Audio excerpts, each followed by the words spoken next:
Hi, Mark. This is Tanya, Tangling speaking. My student number is 44. I'm a freshman at NCUE. Today, I'm going to read a speech given by Theaster Gates. This speech is called How to Revive a Neighborhood with Imagination, Beauty, and Art.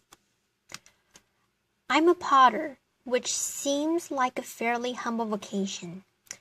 I know a lot about pots. I spent about 15 years making them. One of the things that really excites me in my artistic practice and being trained as a potter is that you very quickly learn how to make great things out of nothing. That I spent a lot of time at my wheel with mounds of clay trying stuff, and that the limitations of my capacity, my ability, was based on my hands and my imagination. That if I wanted to make a really nice bowl and I didn't know how to make a foot yet, I would have to learn how to make a foot. That process of learning has been very, very helpful to my life.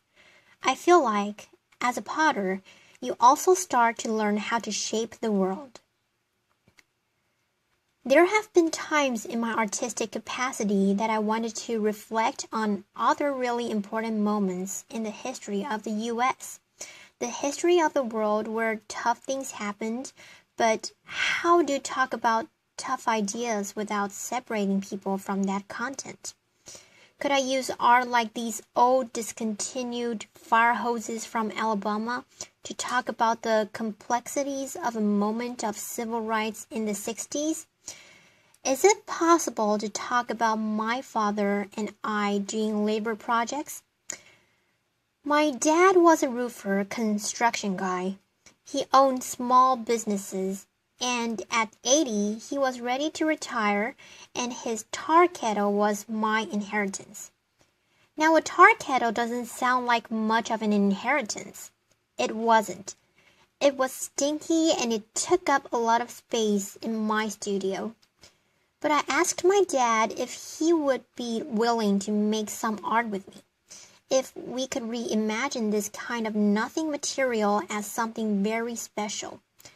And by elevating the material and my dad's skill, could we start to think about tar just like clay in a new way, shaping it differently, helping us to imagine what was possible?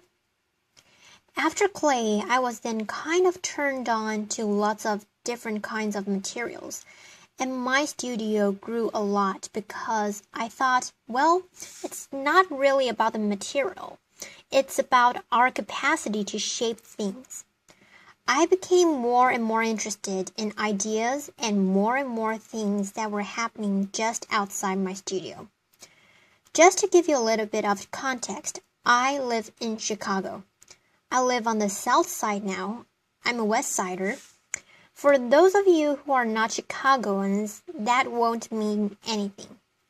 But if I didn't mention that I was a west sider, there would be a lot of people in the city that would be very upset.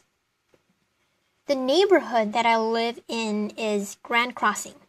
It's a neighborhood that has seen better days. It is not a gated community by far. There is lots of abandonment in my neighborhood. And while I was kind of busy making pots and busy making art and having a good art career, there was all of this stuff that was happening just outside my studio. All of us know about failing housing markets and the challenges of blight. And I feel like we talk about it with some of our cities more than others, but I think a lot of our U.S. cities and beyond have the challenge of blight. Abandoned buildings that people no longer know what to do anything with. And so I thought, is there a way that I could start to think about these buildings as an extension or an expansion of my artistic practice? And that if I was thinking along with other creatives, architects, engineers, real estate finance people, that us together might be able to kind of think in more complicated ways about the reshaping of cities. And so I bought a building. The building was really affordable. We tricked it out. We made it as beautiful as we could to try to just get some activity happening on my block. Once I bought the building for about $18,000, I didn't have any money left. So I started sweeping the building as a kind of performance.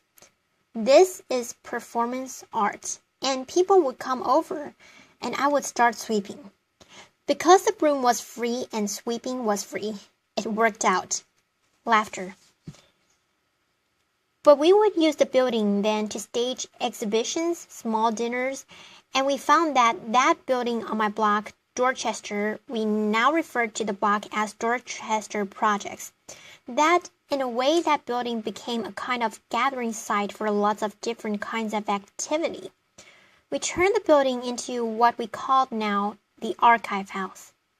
The Archive House would do all of these amazing things. Very significant people in the city and beyond would find themselves in the middle of the hood. And that's when I felt like maybe there was a relationship between my history with clay and this new thing that was starting to develop, that we were slowly starting to reshape how people imagined the south side of the city. One house turned into a few houses, and we also tried to suggest that not only is creating a beautiful vessel important, but the contents of what happens in those buildings is also very important. So we were not only thinking about development, but we were thinking about the program, thinking about the kind of connections that could happen between one house and another, between one neighbor and another. This building became what we call the Listening House, and it has a collection of discarded books from the Johnson Publishing Corporation and other books from an old bookstore that was going out of business. I was actually just wanting to activate these buildings as much as I could with whatever and whoever would join me. In Chicago, there's amazing building stock. This building, which had been the former crack house on the block, and when the building became abandoned, it became a great opportunity to really imagine what else could happen there. So this space we converted into what we call Black Cinema House. Black Cinema House was an opportunity in the hood to screen films that were important and relevant to the folk who lived around me. That if we wanted to show an old Melvin Van Peebles film, we could. If we wanted to show Car Wash, we could. That would be awesome. The building we soon outgrew, and we had to move to a larger space. Black Cinema House, which was made from just a small piece of clay, had to grow into a much larger piece of clay, which is now my studio. What I realized was that for those of you who are zoning junkies, that some of the things that I was doing in these buildings that have been left behind, they were not the uses by which the buildings were built, and that there are city policies that say, hey, a house that is residential needs to stay residential. But what do you do in neighborhoods when ain't nobody interested in living there? That the people who have the means to leave have already left. What do we do with these abandoned buildings? And so I was trying to wake them up using culture. We found that was so exciting for folk, and people were so responsive to the work that we had to then find bigger buildings. By the time we found bigger buildings, there was, in part, the resources necessary to think about those things. In this bank that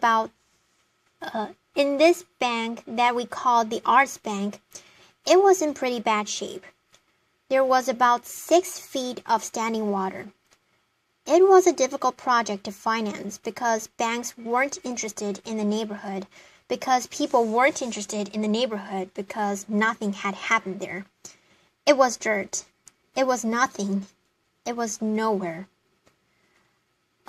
And so we just started imagining what else could happen in this building. Applause. And so now that the rumor of my blog has spread and lots of people are starting to visit, we found that the bank can now be a center for exhibition, archives, music performance, and that there are people who are now interested in being adjacent to those buildings because we brought some heat that we kind of made a fire. One of the archives that we'll have there is this Johnson Publishing Corporation. We've also started to collect memorabilia from American history, from people who live or have lived in that neighborhood. Some of these images are degraded images of Black people, kind of histories of very challenging content, and where better than a neighborhood with young people who are constantly asking themselves about their identity to talk about some of the complexities of race and class. In some ways, the bank represents a hub that we're trying to create a pretty hardcore node of cultural activity, and that if we could start to make multiple hubs and connect some cool green stuff around there, that the buildings that we've purchased and rehabbed, which is now around 60 or 70 units, that if we could land miniature Versailles on top of that and connect these buildings by a beautiful green belt, applause, that this place where people never wanted to be would become an important destination for folk from all over the country and world. In some ways, it feels very much like I'm a potter, that we tackle the things that are at our will. We try with the skill that we have to think about this next bowl that I want to make.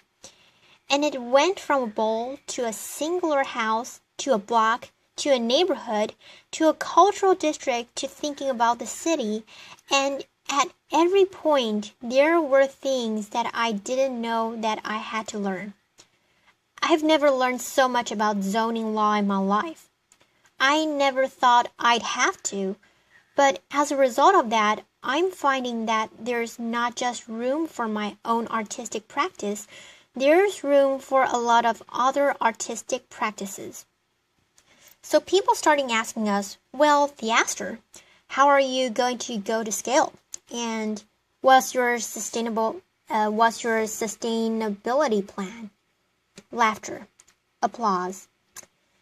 And what I found was that I couldn't export myself. That what seems necessary in cities like Akron, Ohio, and Detroit, Michigan, and Gary, Indiana, is that there are people in those places who already believe in those places that are already dying to make those places beautiful.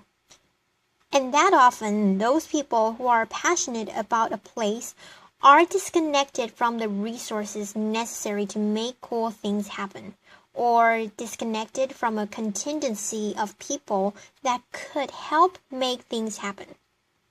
So now we're starting to give advice around the country on how to start with what you got, how to start with the things that are in front of you, how to make something out of nothing, how to reshape your world at a wheel or at your block or at the scale of the city. Thank you so much. Applause. June Cohen, thank you.